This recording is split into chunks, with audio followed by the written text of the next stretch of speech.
在3月5日的战斗当中，俄军遭遇到黑暗一天，在一整天时间当中，俄军有8架飞机被导弹击落，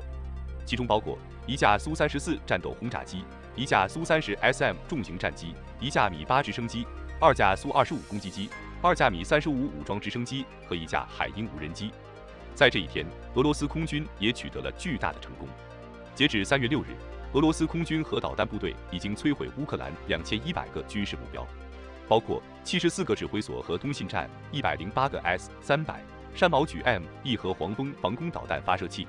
以及68个雷达站、748辆坦克和装甲车、76门火箭炮、274门火炮和迫击炮、532辆军车、59架无人机。在地面摧毁69架飞机，在空中击落21架飞机。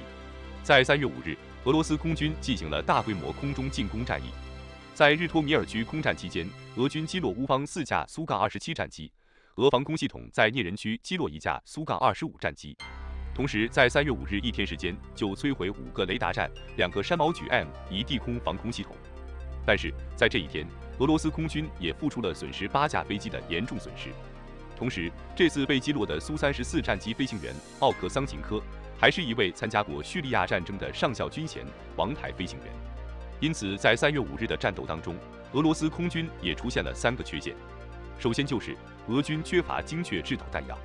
英国智库皇家联合军种国防研究所的航空专家贾斯汀·布朗克认为，俄罗斯缺乏精确制导弹药很可能是俄军空军攻击数量少的关键因素。缺乏中远程打击精确制导的弹药，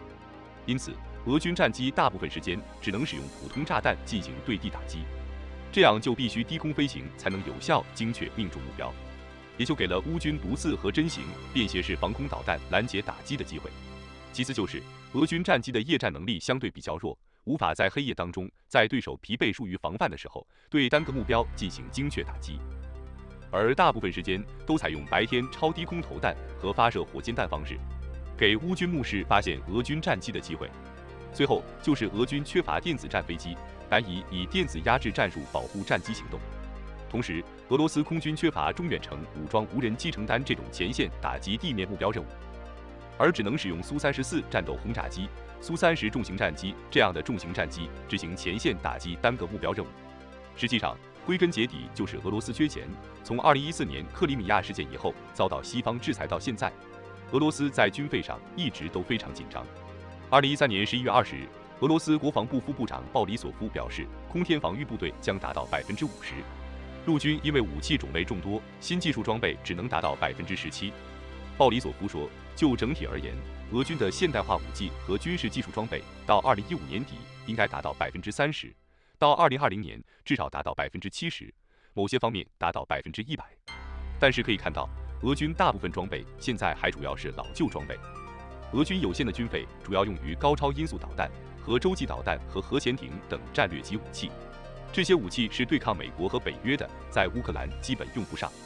因此，虽然普京说过到2027年俄军要有76架苏57隐身战机，但是到现在苏57隐身战机的数量还是个位数。在未来的战斗当中，俄军飞机还会继续损失，但是乌军的损失也在急剧扩大。战争比拼的就是国力，在乌军防空系统基本已经被消灭的情况下，